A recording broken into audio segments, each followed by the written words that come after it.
welcome to LMU Community TV News. We hope you're having a great week. I'm Ashley Collingsworth. Thank you for joining us. Dr. Oki Lee Wolf was awarded the East Tennessee College Alliance Adult Educator Award for 2016. Wolf retired from Lincoln Memorial University Carter and Moyer School of Education in 2014. Her retirement followed 40 years of faithful service, but she continues to teach and mentor students at LMU as Professor Emeritus and Adjunct Professor. She was recognized for her lifetime achievements as an educator of adult learning. Wolf joined the faculty of LMU in 1973 as an instructor and department chair. Her service to LMU has included participation on numerous committees, from academic council to World School and many others. Her classes are always ranked among students' favorites annually. Wolf has mentored virtually every undergraduate education major in some form or fashion over her 40 years. Wolf is a mother to her 3 children, son David and daughter-in-law Sharon, and daughters Tiffany Wolf and Lindley Wolf, MD. She has 4 granddaughters. The Lincoln Memorial University School of Business is holding an information session on Thursday, June 30th in downtown Knoxville at the LMU Duncan School of Law. The event is scheduled to begin at 6:30 and will focus on 2 new launching programs in August: the Master of Science degree in Business Analytics and the Doctor of Business Administration. Both programs will be based at the LMU Duncan School of Law with a mixture of night and online classes to make them accessible for working professionals. The information session will give interested parties the opportunity to meet the faculty and program administrators and also gather information about admissions and financial aid. Application fees will be waived for those in attendance. For more information about the undergraduate, graduate, and professional programs available at LMU, you can contact the Office of Admissions at 423-869-6280 or just email admissions@lmunet.edu. Each week, the LMU Organic Garden Club offers regular meetings on Monday nights at 6 o'clock at the Garden. You can learn about the canning college classes and more ideas for the program. Over the last few weeks, the Garden has had an amazing amount of progress with about 2,000 foot of beans staked and trellised, along with a lot of work on the raised beds. The LMU Organic Garden has a list of events coming up for those who want to attend, and that includes Tuesday, June 21st, where they will plant late beets, potatoes, onions, carrots, and other root crops. Friday, June 24th through Sunday, June 26th, they will set strawberry plants, beans, peas, and cucumbers. And next Monday, June 27th, and Tuesday, June 28th, they will be cutting hay and plowing. Produce from the garden is shared with local families and community food banks. The LMU Organic Garden is managed by Bill Clayton and Sue Granger. For more information on the organization, you can call Bill Clayton at 423-441-9133. With the arrival of summer, safety is key, and right after these messages, we will have information to let you know how to enjoy a great summer. College. It can seem a million miles away. But what if you could get help with your tuition expenses? Get help filling out all those applications and finding a major that fits. All of a sudden, the impossible becomes possible.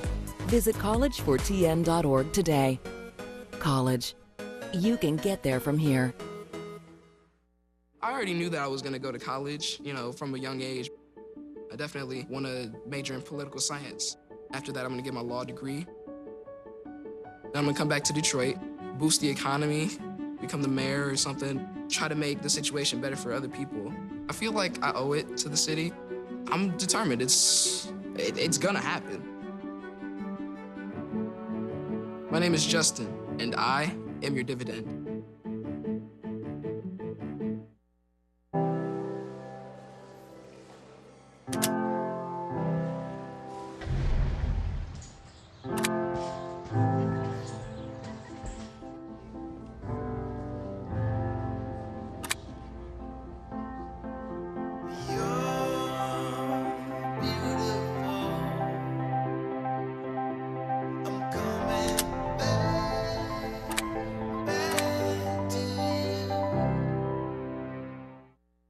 adopted Bento in 2010 from a shelter. As it turns out, we have very similar personalities. And this cat makes me make art because he's always motivating me to take pictures of him, to draw pictures of him.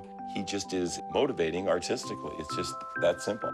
Well, he's my best friend, but a lot of people know him as Keyboard Cat.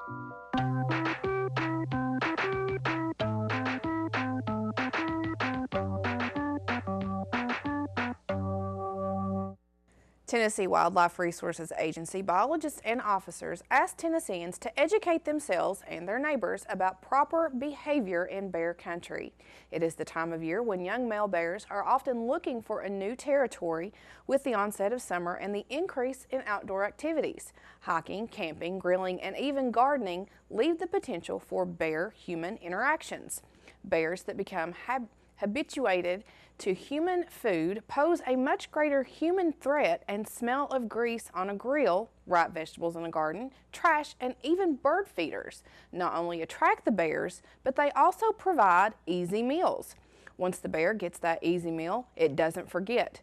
Bears will travel impressive distances to return to an area where they easily found the food. Bears accustomed to foods provided by humans are easily conditioned and are far more likely to lose their lives because of that threat. Following a few of these guidelines can decrease that negative interaction and help bears stay wild. And here are just a few things to help bears and humans stay safe. Do not purposely feed the bears. Store garbage in bear-proof containers or in a manner that is inaccessible to bears. Remove uneaten pet food from outside areas or feed your pets indoors. Do not add greasy foods to your compost piles or compost in bear-proof containers. Keep cooking grills clean and stored indoors when not in use.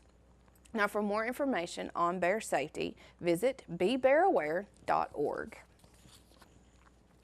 With the arrival of summer, that means plenty of opportunities for outdoor fun and adventures across Tennessee. Tennessee Department of Health reminds Tennesseans that preventing tick and mosquito bites, while always important, is more crucial this year in light of the international concerns about Zika virus disease. There is no vaccine to prevent Zika virus disease and no medicine to cure it. While its symptoms are mild in most people, it can cause a birth defect if a mother is infected while pregnant. To prevent mosquito and tick bites, the TDH recommends put any sunscreens on first and then apply your repellents to your skin, and often. These can include lotions, liquids, or sprays. The TDH and CDC recommend the use of repellents that contain DEET. Wear long, loose, and light-colored clothing.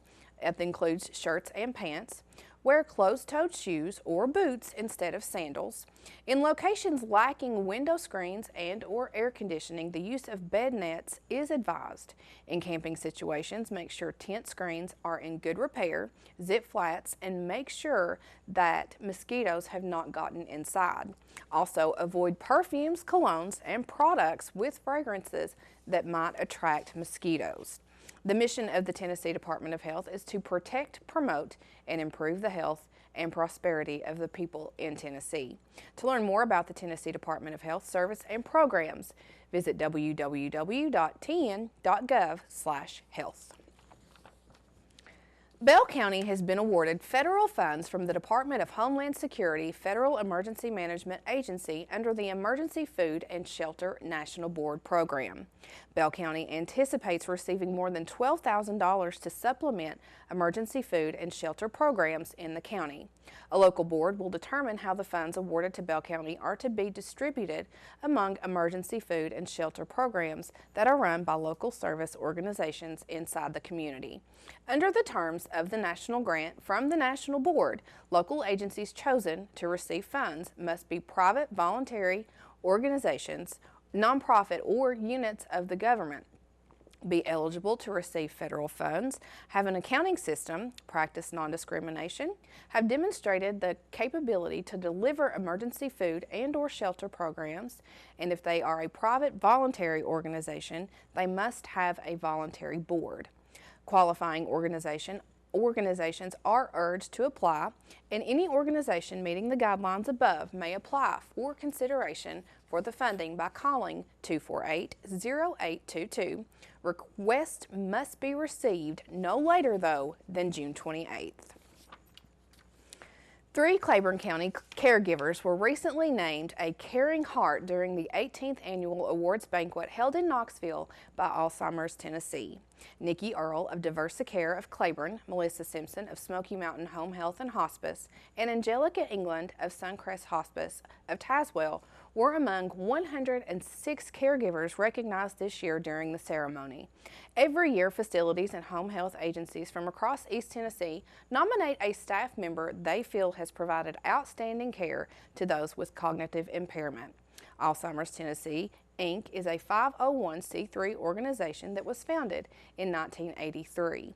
The nonprofit is dedicated to providing support and assistance to Tennesseans affected by the disease. The organization also advocates for research to prevent, cure, and treat the Alzheimer's disease. Alzheimer's Tennessee is not affiliated with the Alzheimer's Association.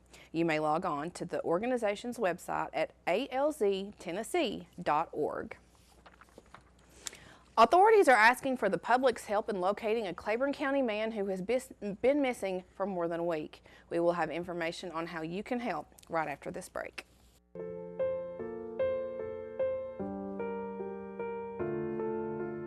This is why you get by on 4 hours sleep.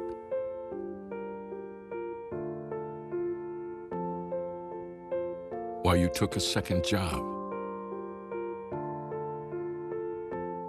This is why you taught yourself how to fix the plumbing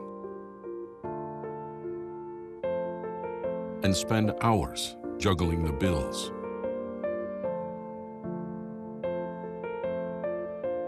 This is why you'll do whatever it takes to keep your home. And that is why we want to help. We are making home affordable, a free government resource that can make paying the mortgage easier. Now more options are available. Call 888-995-HOPE to talk one-on-one with a housing expert today. It's me, Artie. Come see what I collected from the Creative Galaxy in my idea box. Transform your world. Will you help me make art? Each one of our journeys keeps us young. Before you throw it away, Hey, I have an idea. think outside the box. We'll never get older. Each one. Go be amazing! Give your cardboard box another life. Recycle. I'm Anne. I'm a scientist. Recycling takes a team. Why don't you let me And me. help you out? Everyone plays a part. Don't trash I love taking stuff apart and building new things out of it. what could be treasure. Pal's my most advanced android. This is awesome. You haven't seen anything yet. Give your cardboard box another life. Recycle.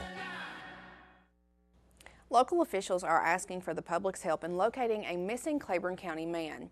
Eugene J. Elmore, also known as Jack, was last seen on Monday, June 13th. According to a release from the Claiborne County Sheriff's Department, Elmore has early signs of dementia and requires assistance to move around. He is a 78-year-old white male standing 6'1" and weighs approximately 200 pounds with gray hair and brown eyes. The vehicle owned by Elmore is described to be a 2002 Dodge Ram 1500 quad cab, black in color, with a Tennessee tag number of 013 Boy Nora Boy, and has chrome step rails. Elmore is believed to be currently in his vehicle, possibly in a wooded area or on a farm in or near the Claiborne County-Union County line. He was last seen at approximately 6:30 p.m. in the Clouds and Midway community. He was wearing carpenter-style blue jeans, a short-sleeve plaid button-up shirt, and beige-colored slip-on shoes. The Claiborne County Sheriff's Department is requesting that all farmers in the area please check their property in an attempt to locate the missing man. If anyone has any information on the whereabouts or location of Elmore, you are asked and encouraged to call 911 immediately. A new Tazewell man charged in an alleged burglary on Ferguson Ridge Road has also been charged in connection with an alleged burglary on Locust Grove Road.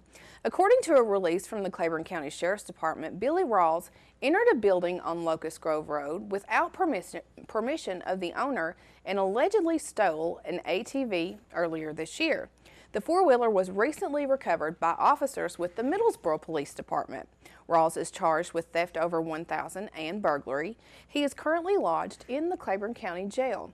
Rawls was also involved in a burglary on Ferguson Ridge Road on May 15th, along with Dylan Dwayne Williams.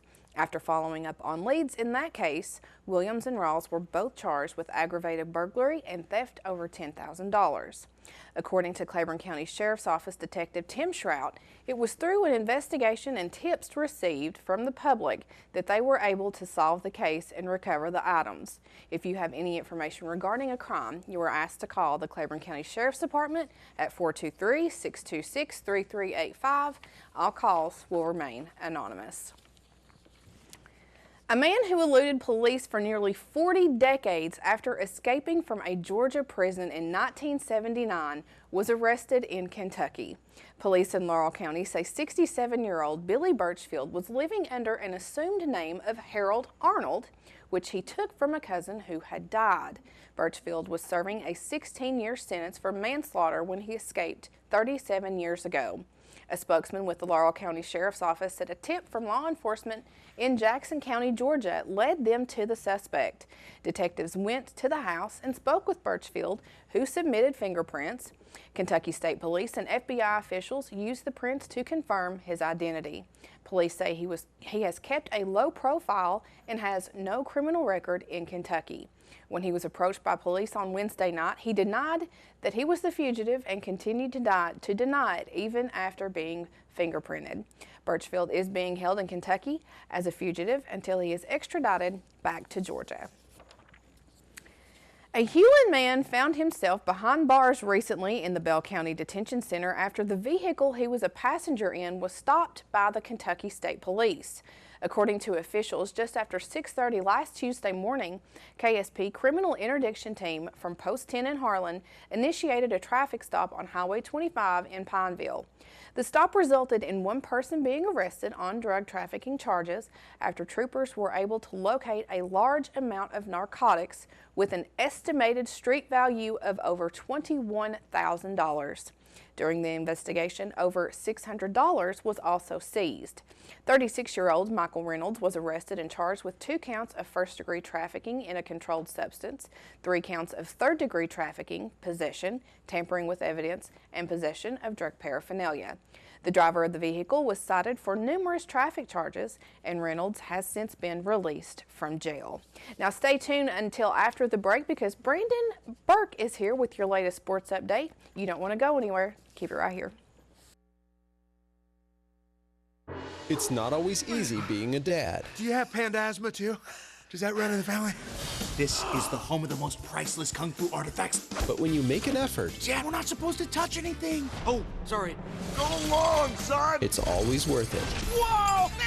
The smallest moments can have the biggest impact on a child's life.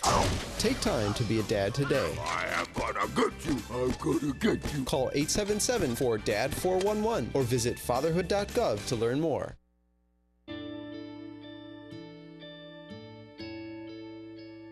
Calls me googly eyes. You know you're beautiful, right? You know that? Even you are beautiful. I got bullied for wearing glasses. Share if you're against bullying. We put it out there, just took off. 3 million people have shared this post. Don't let bullies get you down. I stand with you. The whole family's wearing glasses. I wear glasses and I'm proud. I even have the army on my team. All the kind comments brought my child joy. I don't feel thank you is enough. That's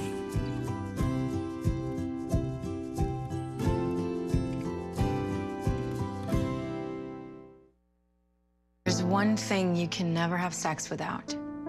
not something you buy. Or something you take. In fact, there's only one way to get it. It has to be given to you, freely. It's consent. Because sex without it isn't sex. It's rape. Consent. If you don't get it, you don't get it. It's on us to stop sexual assault. Learn how and take the pledge at itsonus.org. Welcome back. The South Atlantic Conference may be in for some drastic changes in the coming months. The announcement was made in May 2015 that Brevard College would be leaving NCAA Division II to join Division III. The Tornadoes must complete the 2016-2017 school season before they can make the switch to a Division III conference, and the South Atlantic Conference is currently looking for a replacement. With the departure of Brevard College, the South Atlantic Conference would stand at 11 teams, but the SAC may be looking to expand the conference even further. On Friday, LMU Community TV caught up with LMU Athletic Director Matt Green about the future departure of the Tornadoes and a possibility of a new school coming to the South Atlantic Conference. It's a matter of timing. It's a matter of fit. Anytime you add an institution to your league, you want to make sure that they're a good fit with the other institutions. And in the South Atlantic Conference, we're fortunate. We've got 11 like-minded, strong institutions, and we're going in a positive direction. So we want to make sure that when we do add an institution, when that time comes, it's the right institution. Next, we asked the Lincoln Memorial Athletic Director about the option to perhaps include 3 more schools to the South Atlantic Conference. Yeah, I think this is a changing landscape, you know, not just in Division I, but it affects Division II as well. And we just saw the Gulf South Conference add 2 more institutions just this week. So, you know, I think in the landscape of collegiate athletics, you're always looking at opportunities. And again, when you have the opportunity to add institutions that add strength to your league, not just athletically, but academically as well, you want to make sure to be able to capitalize that. And going to 14 institutions provides some advantages for us from a scheduling perspective, geographically. So you're always wanting to look ahead and be prepared for any opportunities that may present themselves. And finally, Matt Green discusses which number of institutions will be most likely for the SAC in the coming years. I think it's, again, finding that number. I think 14 is a good number that allows you to go 7-7, do some things from a scheduling perspective that make that doable. You know, 12, it's still doable, but maybe a little bit tougher. But I think it's trying to find that right balance. Again, the geographic part comes into it because you want to make sure that you've got a legitimate split if you're going to go east, west, north, south. So again, it's trying to stay abreast of the landscape, opportunities that may present themselves. The South Atlantic Conference will be looking for a replacement for Brevard College following the 2016-2017 academic year, and LMU Community TV News will let you know when any further changes may happen. Last week, the 2016-2017 fall schedules were announced for the LMU volleyball team, as well as the men's and women's soccer teams. And on Thursday, the Lincoln Memorial men's golf schedule was unveiled for the upcoming season. The Rail Splitters will feature in 5 tournaments, with the season opener coming on September 12th and 13th at the Kiowa Island Invitational in South Carolina. This is the 3rd consecutive season that LMU will kick off the year at the USC-Aiken hosted event. The Rail Splitters will continue their season 1 week later in St. Augustine, Florida, and Lincoln Memorial's final 3 tournaments of the year will be taking place at Myrtle Beach in South Carolina in early October, Tazewell, Tennessee for the State Farm Intercollegiate, and on Halloween Day, Lincoln Memorial travels to Austin, Texas for the Golf Week Division II Fall Invitational. For more information on the men's golf team, you can go to www.lmurailsplitters.com. The Lincoln Memorial 2016 Summer Sports Camps continue across the campus of LMU as the men's basketball team camp wrapped up on Saturday and the elite camp hosted by Josh Schertz took place on Sunday. More basketball camps are yet to come over the course of the summer, including the men's basketball individual fundamental skills camp beginning on Monday, June 20th and running through Thursday, June 23rd from 9 o'clock a.m. to 1 o'clock p.m. each day. The camp is for boys and girls entering grades K through 12 and will take place inside Tex Turner Arena. The 4-day event will focus on dribbling, passing, shooting, and defensive drills and will have skills development stations and plenty of competitions. Registration for the camp is $100. All participants will receive an LMU basketball single game home ticket. Also, the women's basketball Elite Camp 2 begins this Friday, June 24th, and will conclude the following day. For more information on all summer team camps, you can visit www.lmurailsplitters.com. You can also find the Central tab and click on Camps. That will take you to the full list of camps for the summer. The 2016 NBA Finals Game 7 concluded last night in Oakland, California, and for the first time in franchise history, the Cleveland Cavaliers have won the NBA championship. The rematch of the 2015 NBA Finals between Cleveland and the Golden State Warriors saw the opposite team holding the Larry O'Brien Championship trophy. The Cavaliers became the first team in NBA history to come back from a 3-1 deficit in the finals to win 3 consecutive games and emerge with the title. LeBron James was awarded as the 2016 NBA Finals MVP, earning that honor for the 3rd time in his career. The last NBA Finals to end in 7 games was the 2013 series between the Miami Heat and the San Antonio Spurs, the last time that James tasted the gold. For the Golden State Warriors, a record-setting 73-9 regular season record did not end with back-to-back championships.